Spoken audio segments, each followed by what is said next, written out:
are midway down the Dalmatian coast, and next along from Zadar, it's Sibenik. Just going to say this right up top, we're building an increasing pile of episodes, and believe me, we are just getting started. But it means the most when people actually see videos beyond just the latest episode. So please, check out the other episodes in the playlist, but also the other videos on the channel, as well as travel episodes for Croatia. We've got an ever-growing playlist on Greece, we've done Cyprus, and a couple on the history of Cyprus. The history of Dubrovnik, that took a really long time to put together, but pretty happy how it came out. Anyway, there's a whole lot to check out, so do us a favour and have a bit of an explore.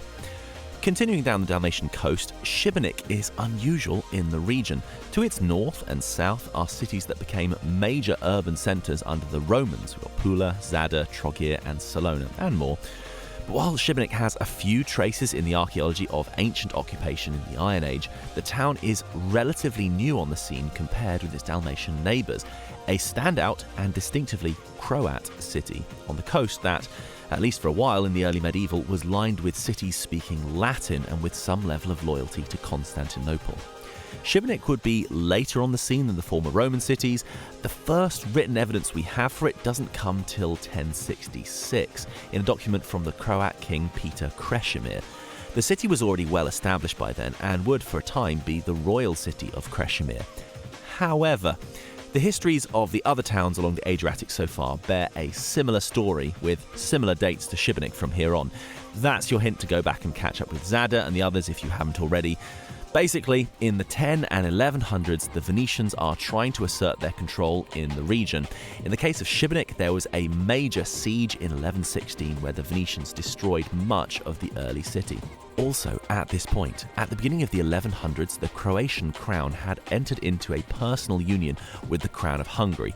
Basically, the Crown of Croatia was now part of the Crown of Hungary. In this way, while the other towns along the Adriatic were already seeking protection from the Hungarians to counter Venetian aggression, Sibenik was already part of the state.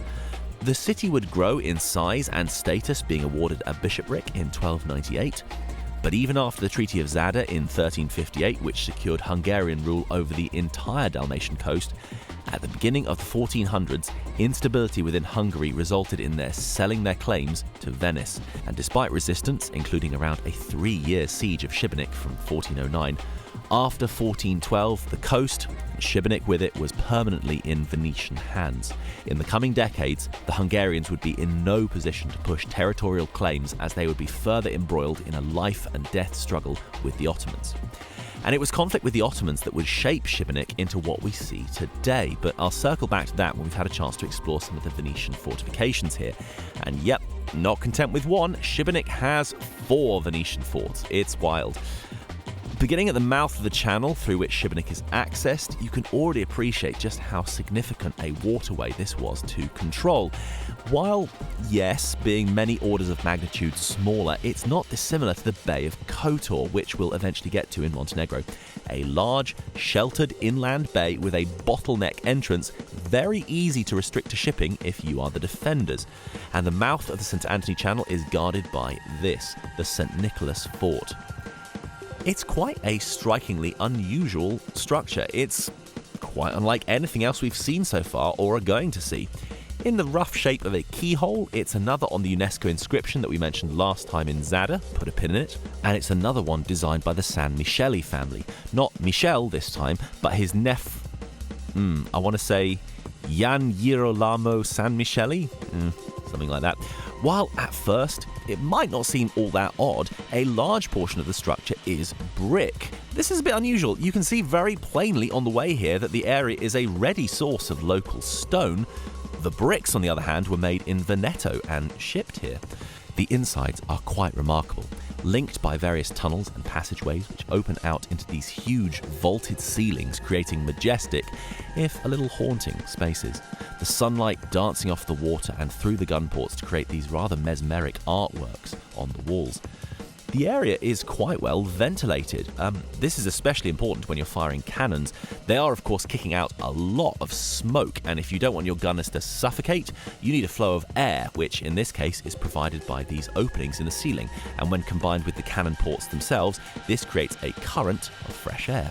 Apparently, San Michele came in for some criticism from other engineers for features like the vaulting, making it potentially weaker against cannon fire. The fortifications might have prioritised looks over function, but we'll never know, as the fort has never seen combat. On the top terrace, in the sunlight, it's a very different feeling. The city of Sibenik is just about visible in the distance. We'll have a quick supercut and then move along.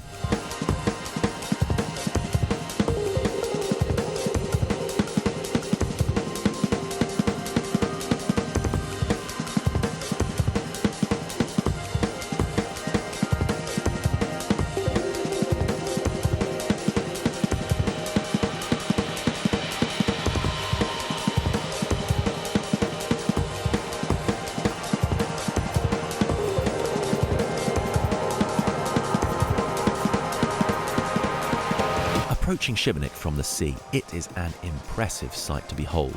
The natural slope on which it is built a canvas that displays all the significant structures of the town. While it might not have extended out quite as far in the Middle Ages, being bound by the sturdy walls you can see from contemporary paintings, it hasn't substantively changed. The modern city has mostly expanded to the south and east, leaving the old town largely as it has always been. We'll get to the fortresses up top soon enough, but the cathedral needs a moment to go over. It's a real beauty and has been upkept and cleaned to a shining white finish. Construction began in 1431 and through a few different phases from different architects was completed in 1535. Some of the most significant works on the cathedral were completed by Juraj Dalmatinak, or George the Dalmatian, an architect who through his life would have hands on a remarkable number of projects, from the Mincheta Tower and Rector's Palace in Dubrovnik, and possibly even some of the exterior decoration of St. Mark's in Venice. There are all sorts of architectural conventions going on here. You can see evocations of Roman stonework about halfway up. There's also Gothic arches and various nods to Italian Renaissance architecture. The cathedral is also ringed with busts of, well, apparently there's all sorts. It's basically down to either people that Juraj thought were cool, or apparently he's also roasting some locals, presumably nobles, who didn't contribute to the cost of building the cathedral. You can see the statue of St. Michael and a special tip of the hat to the western portal with particularly beautiful stonework around the Gothic arch. Afraid I have to borrow a picture of the interior as we were here in 2020 and so didn't get to go inside. Might also just have a brief supercut to enjoy the cathedral properly.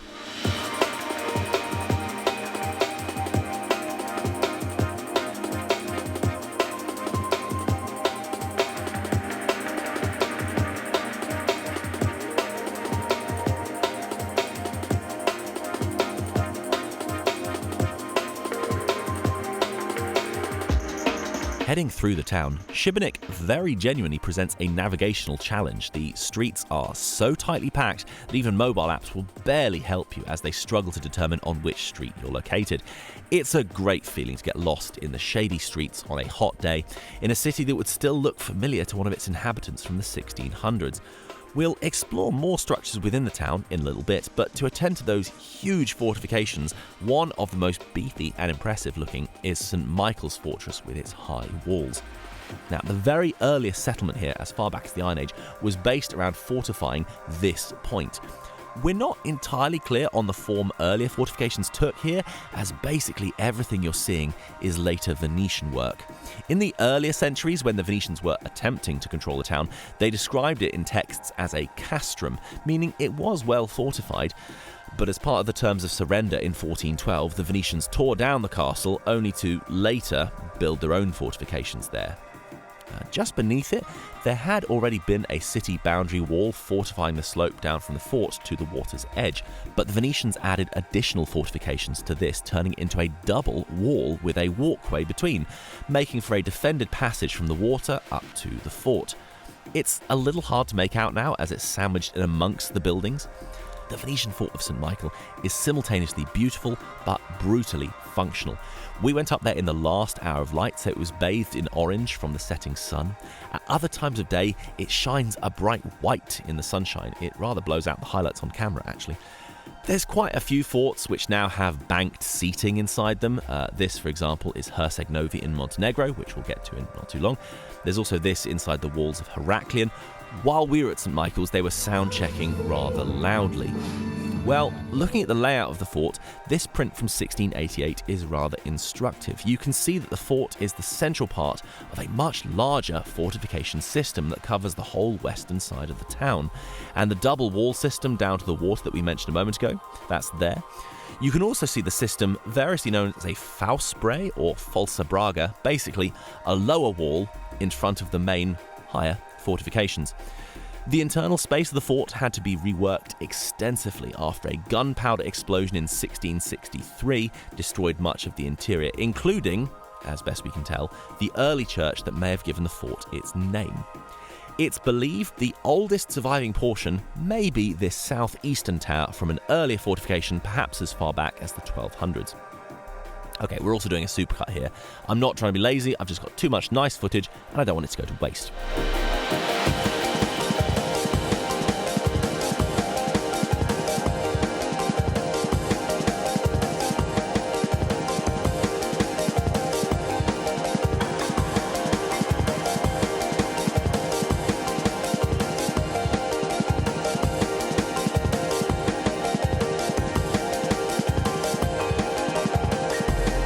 Well, higher up on the hills above St. Michael's we have two more Venetian forts. It's apparent from the descriptions that these are quite a source of civic pride for Sibenik, particularly as two fortifications that the people of the town built themselves to counter an impending Ottoman assault. Quick aside.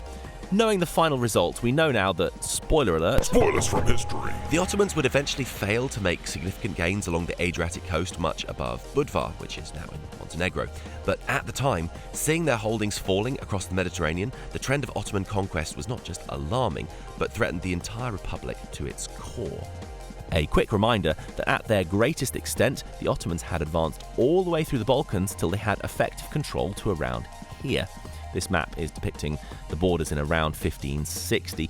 If you look at this and wonder, well, why stop inland? Why not roll over the coasts as well? I mean, if you've made it all the way from Constantinople as far as the gates of Vienna, what's a few extra miles?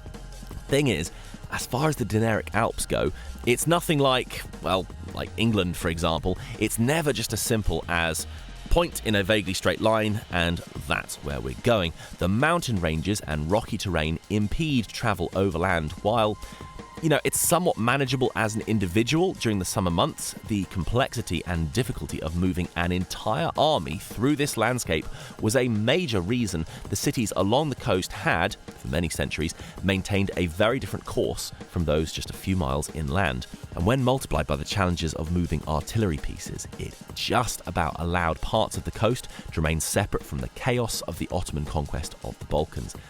But in many cases, this was only assured because these cities, such as Zadar or Trogir and others, were effective islands, even if only separated from the land by a comparative few yards of water.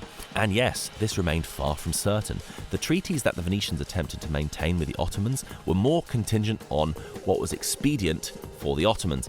When the Sultan was feeling ambitious to expand to Cyprus or Crete or Corfu, a flimsy pretext could always be found to break these agreements. And while Venice was fiercely protective of its Dalmatian holdings, it didn't take a great feat of imagination to see how they could have fallen to the Ottoman military machine.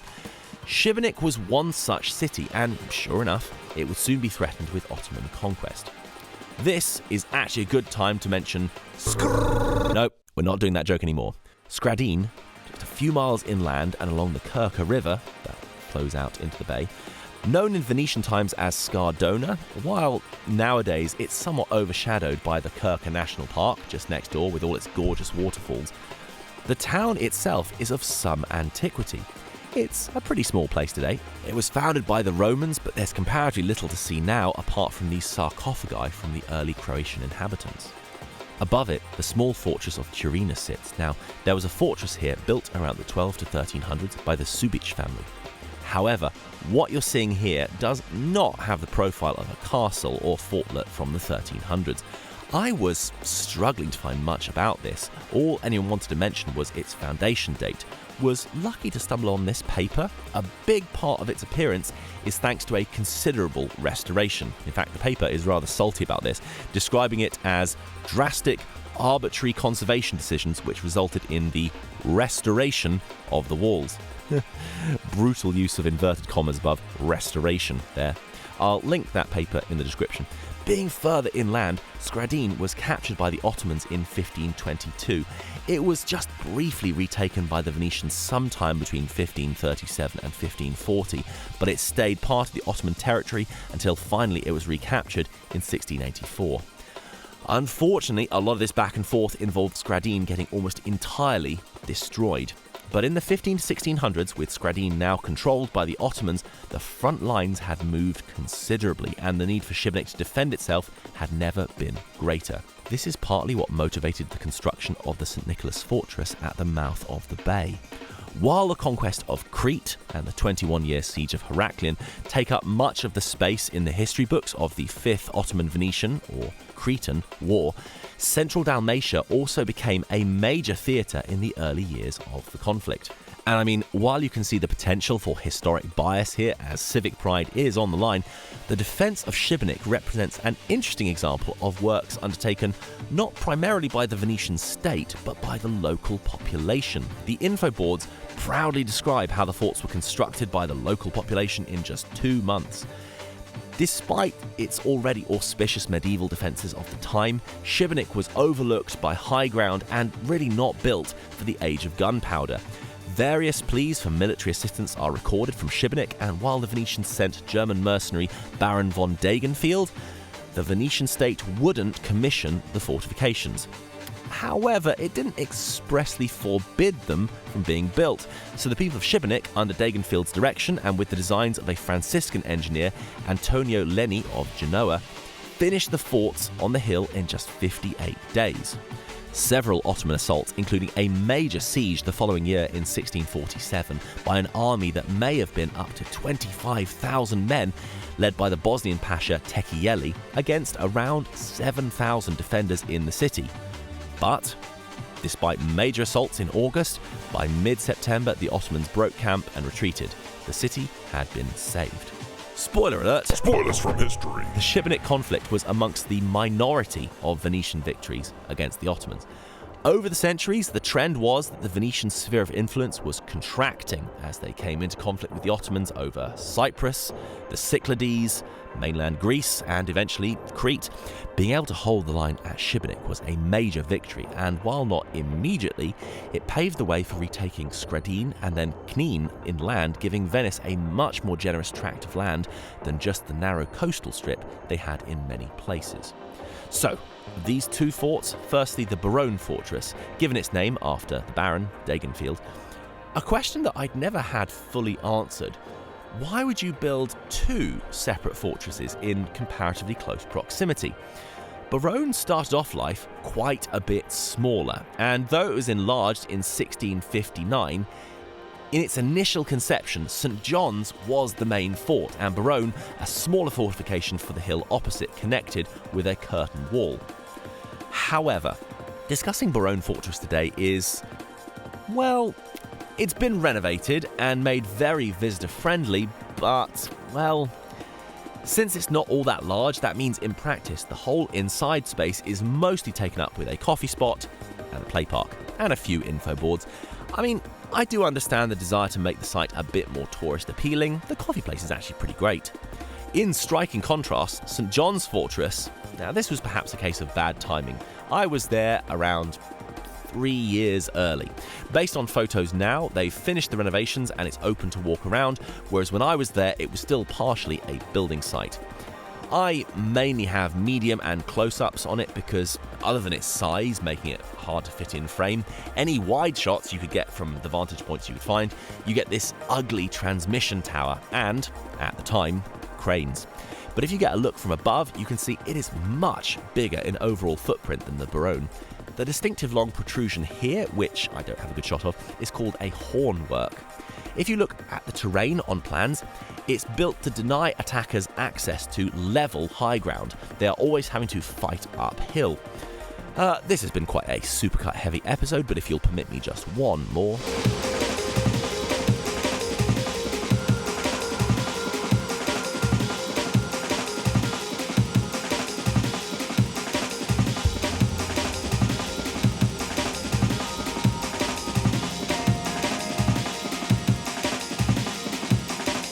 So we are almost finished, but okay. In episodes 3 and 4, when we were back in Istria, I commented that we had this remarkable resource, a website which has some great detail and local history on a bunch of Venetian-era structures. For most of these trips, that's not been the case. Most historic towns, you have a large number of buildings that are historical-ish, but they could be from nearly 400 years ago, or they might have been built in the 1930s. Now, I'm better nowadays at getting a rough read on, for example, English churches just by looking at them, but trying to pick an age out of a hat for a row of pretty yet essentially historically unrecorded buildings is a fool's errand. Thing is, I hope this is clear from the off, even if I talk a good game, I'm not a qualified historian with a PhD or anything. I'm an amateur enthusiast speaking to what I assume is also an audience of amateur enthusiasts. So, telling the stories about the Dalmatian coast and later Montenegro, Albania, the Greek coast and islands, these are often places about which the English-speaking world knows almost nothing. But combing through every Venetian-era building in a place, I do fall into the trap of, oh no, I missed a thing, and now everyone's going to say I'm a hack and a filthy casual and that I don't know anything about the subject. So, then you get something like this map. It's kind of informative and it goes to a lot of effort to identify historic buildings all around Sibenik, and there's a lot. I mean, this is a lot to cover and a large number of these are just churches. So, we're actually going to do this. I'm not 100% what's behind the numbering system here, like it's an advent calendar where they've spread the numbers around pretty much as randomly as can be. But we're going to make it quick. In fact, we're going to see what we can do in 90 seconds. Okay. Start the clock. The Cathedral of St. James we have most certainly already done. Number 2, there's the Church of St. John, the tower that sticks out more than any other in the skyline. It's that one. The Church of St. Francis and the monastery by the harbour. Number 4, St. Chrysogonus or Krishvan Church, which is pretty compact. Number 5 is described as the Nova Church, short distance away. Number 6, the Church of the Holy Spirit. Yes, I know some of these compositions are tight and off. The streets are tight and off. There's nowhere to back up and frame it properly unless you're Altair with a DSLR. Anyway, back down by the water, the Church of St. Nicola, and just back towards the Cathedral, the Church of St. Barbara. Where's number 9? Oh, it's over there. Truthfully, didn't spend any time on that side of town, so yep, pass. All Saints Church is on the slope facing the cathedral. Should maybe be renamed the Bringing a Sandwich to a Buffet Church, but sure. St. Dominic's Church over to the west by the water, St. Gregory's Church above that, St. Lawrence Church above that. Just by the bus stop, the Gospe Vanka Grada Church, opposite side of town, way over by the beach. Didn't make it that far, sorry. It's the Church of Nedleyika. Number 17, the first one that's not a church, but the Town Hall, again, just opposite the cathedral, just a stone's throw away. 18, the Rossini Palace. 19, back on yourself to opposite the cathedral, it's the Foscolo Palace. Below that, the Pellegrini Palace, almost done. The Kogala Palace is above all of those. 22, only a short way away. This is the Benedictine Monastery of St. Luce. The Church of St. Saviour is just near the Barone Fortress, and the Interpretation Centre is number 24, stop the clock. So, what have we learned? Not a lot. Combing through every Venetian-era building in a city leaves you with a lot of foundation dates and not much else. Probably won't be attempting that in future. We just have time for Lion Watch. First of all, feels like there should be one here on the entrance to St. Nicholas Fort, or here, but no dice. I am, without evidence, going to blame the later occupation by the Austrians. They've still managed a calf skull? Well, I mean, that's damn near perfect. They had those on the land gate in Zada too. And yes, it's at this point in the edit that I'm kicking myself, because as has become a weekly occurrence, it's only when I'm scrubbing through the footage to assemble in the edit do I catch the lions I missed. So, sure, that's a tiny lion, one of a couple that dots the frieze at the top. My wider point was this monumental entrance is absent a larger lion, which is unusual, and almost certainly the result of a later alteration. Anyway, even though there's plenty of surviving statuary around the town, barely any lions. There's this tiny one high up on the wall of St. Michael's, pulling the same face as 7-year-old me being obliged to eat broccoli. There's a couple of crests above the gate of the Duke's Palace. The sidelong glances are quite telling. It's like, I know I shouldn't put this ring in my mouth. Look, I know you guys said it was perfect. No, wait, are you filming me? Guys, this is not funny. Come on. Otherwise, I can give you a lamb. It's not bad, all things considered. Well, not to delay anymore, the main two we have to talk about are on the western portal of the cathedral. These are pretty poor approximations of lions. The anatomy is way off. It does appear they've been modelled on the sculptor's dog, and both have a pose not unlike a golden retriever waiting for you to throw the ball again. Since it's a bit of a slow week, I had to bring this up, bit of a surprise. This is Bournemouth, otherwise known as Hometown Central. At around the midpoint of Bournemouth Beach overlooking the pier, this is the Russell Coates Museum, and while it's just a tiny detail on the outer wall facing what is now the road, that looks familiar. I'm not 100% sure on the story here. I mean, the Venetians don't have a monopoly on the Lion of St. Mark. I mean, lions pop up all over heraldry and crests as it is. Just puzzling that an Edwardian seaside house in England decided to include one. I'll assume that, like us, they were big fans. Okay, well, next time we're getting down to Split and all the spectacular bits around there. In the meantime, making these videos is a long job, and zigzagging all over Croatia, Montenegro, Albania, Greece, Cyprus, Italy, and a whole host of other places is no small job either. So if you've enjoyed this, please consider heading over to Bandcamp, where all the music you've been hearing lives, and maybe tossing us a few quid there. But also, pushing this out helps a lot, so you know how this works. Drop a like and a comment below. You can find us on Twitter and Instagram, links there. Otherwise, check out the playlist for more of these, and we'll catch you on the next.